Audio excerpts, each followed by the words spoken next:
following presentation has been approved for mature audiences only.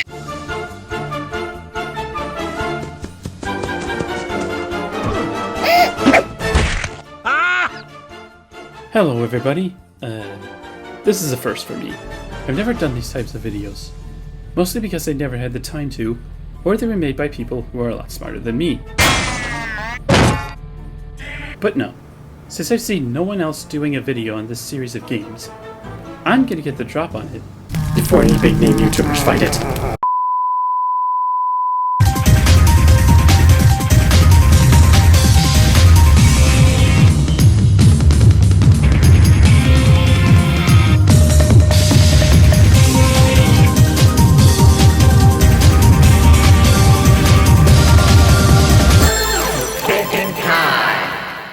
For those who have been watching my live streams, you'll know that I really love Arcade Kittens games.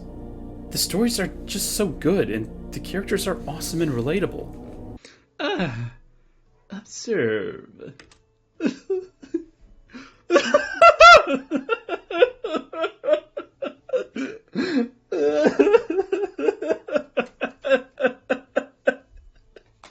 Oh my god. Her face. I livestream these games because I love them that much. In fact, they're the reason I started live streaming. If you somehow missed the title of the video, we're gonna dive into a handful of games and explore their connections to each other. Oh fuck, what have I gotten myself into? Now, to those of you who are new to Arcade Kittens games, here's what's up. Every single Arcade Kitten game, with two notable exceptions, are all part of separate universes. It was when I was live streaming Blackout Hospital, and I had beaten the final boss, when he said some things that made me realize these games are connected. In fact, going back through Arcade Kitten's other games made me realize just how connected these games were. Maybe next you have Mallory and the Oh, Mallory? Huh. There's no dancing around it. Arcade Kitten knows what she's doing. She's crafted a well-written multiverse, and I should know. I'm making one too. But that's a story for another day.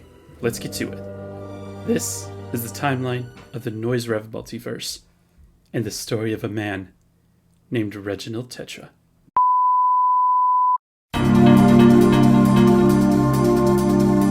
Let's get one thing out of the way. Let's talk about Death's World. Death's World is prominently featured in Blackout Hospital and Cemetery Mary. It's a place that isn't featured a lot, but there's enough here to form an idea of what's going on. I want to try talking to him. Next thing I know, I'm crashing out in the middle of a pool table that was still in the middle of a game. Then I'm here. One thing I can say for certain is that this place exists outside of time. This is pretty much confirmed when we meet Minspella in Blackout Hospital. Oh, Mary, I wanted to say thank you. Oh? Me? Why? Yes. For the lovely flowers. Oh, sure. I just thought that was the prettiest bouquet, so not just these ones. All of them! Huh? I don't understand what she means, Vass. And then Mary attends Minspella's funeral in Cemetery Mary, which was mind-blowing to me when I went back and got to that section. No, there's anything so fat. Oh, well, it was my... What the... But other than Death's World appearing in Tricks and Treats, we don't really get to know much about this world, so not much we can say here. Let's move on. The first game in the series might actually be Here for Sweethearts.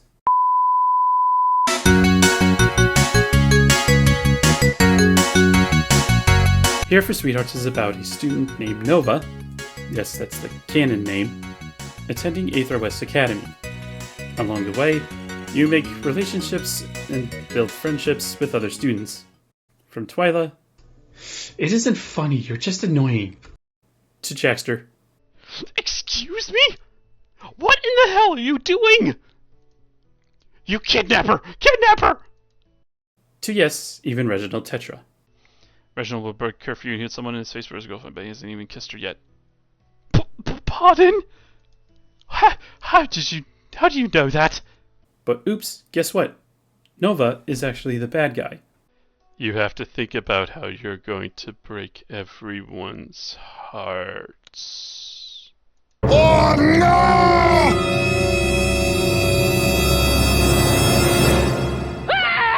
then the day is saved, thanks to Twyla Sophis. You don't get what you want, and everyone else gets exactly what they want. Filthy fucking Pathaspire. Until your dad swoops in and saves you. Okay, so why am I saying that this is the first game in the timeline? Well, it's because of Reginald and Mary. One thing that you'll notice throughout each of the games that they appear in together is that it tends to end badly between them. Except for this game. This is the only time where their relationship doesn't turn toxic. I think Arcade Kitten is showing that these two are capable of forming a meaningful relationship, which to me says that this is the first game in the timeline. The relationship starts normal and then gets progressively worse as the timeline goes on. What exactly is Mary serving that Reginald wants so badly? Well, who knows. One other piece of evidence is the fact that this is the only game that gives Reginald any sort of backstory, which in the context of the series as a whole, you could say that this is Arcade Kitten showing how Reginald started out, perhaps? Hard to say. Now, we could leave it at that and say that this game comes first, but my Wishmaker does possibly get in the way of that. I say this because of the mysterious force that talks to Reginald in this game, and is implied to be following him throughout the series.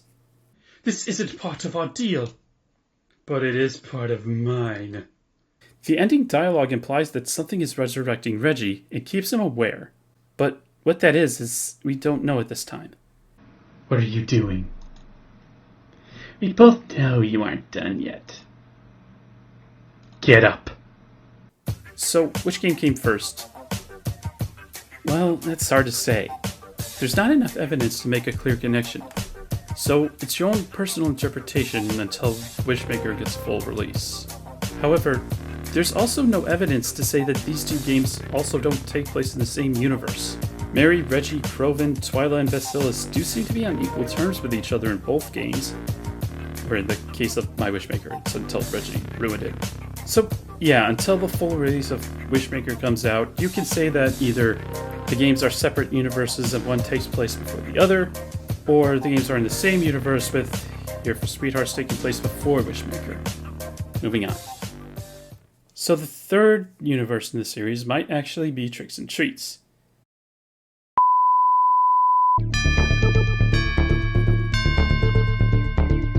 Seems a bit random? Well, hold on a minute. There's a few things to unpack. First off is the existence of Reg Plush. The fact that Reginald has a doll of himself in the first place implies that he's either a famous celebrity or an historical figure. Possibly the latter, because if Reginald was famous and wanted to be with Mary, why is she all by herself in this game? Also, wouldn't Necrotary have recognized Mary if she was with Reginald? Now you may be confused about the appearance of Sunny Day, since she acts like she knows Mary and they can meet in Cemetery Mary on Crovin's route. That may make it seem like Tricks and Treats takes place in the same universe after the events of Cemetery Mary. However, I'm not convinced that the Sunnies in these games are even supposed to be the same person. Arcade Kitten never specifies how old each character is supposed to be in any of her games, which is a bit frustrating. In Cemetery Mary, the main characters are supposed to be old enough to be out of college, and for It's Not Me, It's My Basement, Embry is noted to be a child, but also old enough to take care of themselves. Which, I got nothing. Okay, for Cemetery Mary, I'm gonna be generous and say that Sunny is probably 8 years old. The kids in Tricks and Treats are apparently old enough to trick-or-treat by themselves without adult supervision, which tells me that the kids, and by extension Sunny, are about 12-ish. Okay, now, that out of the way, why am I saying that this is the third game in the series? Well, with the appearance of Reg Plush, it seems to me like this may have been an early attempt by Reginald to get to Mary that failed. Either by being born too early in this universe, or he died before he could get to her, but not so early that he couldn't have had a plush of himself. So that's where I'm placing this game. On to the fourth universe, which does contain 2 games.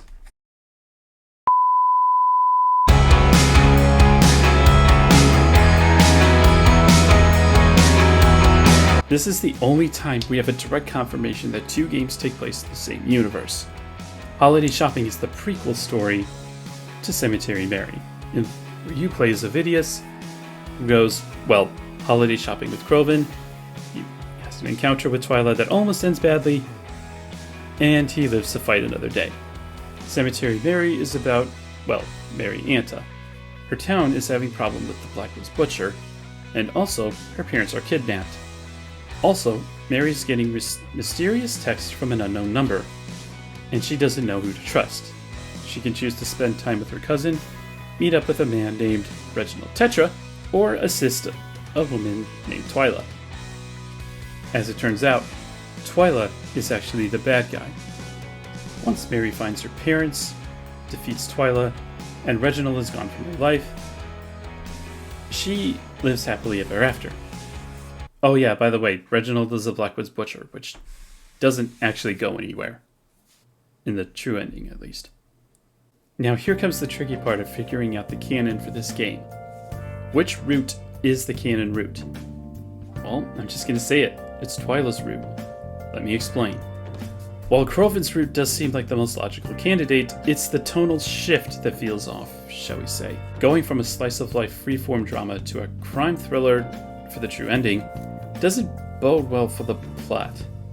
Plus, why is Mary not trying everything to figure out where her parents are? Wouldn't her parents be her first priority? Also, this is the route Theo dies, and Theo's best boy, and we don't want anything bad to happen to him. While Reginald's route does seem like the most likely to be canon due to the fact that it gives some answers about Reggie and the multiverse as a whole, it also suffers from tonal whiplash in Mary ignoring her parents. Plus, there's the fact that the ghost book that Mary gets on the other routes is just given to her at the start of the true ending, which feels incredibly shoehorned in and is only used for plot convenience. In Twyla's route, Mary actually does try to do something about her parents, even if she doesn't go after the actual person that kidnapped her parents, but at least she's trying. Plus, this has the most to do with the Blackwoods Butcher. Another thing I forgot to say when I recorded this initially, because this game has so much dialogue and so many moving pieces, is the fact that on Twyla's good route, this is the only time that Twyla doesn't end up yelling at Mary. Not really something that's major, just something worth pointing out. Additionally, this route also contributes the most to Mary's character growth. Another thing, how poetic is it that Mary helps Twyla, the one person who's plotting against her, and it ends up being Twyla's downfall in the end. With that out of the way, let's get to the last game in the Arcade Kitten multiverse, Blackout Hospital.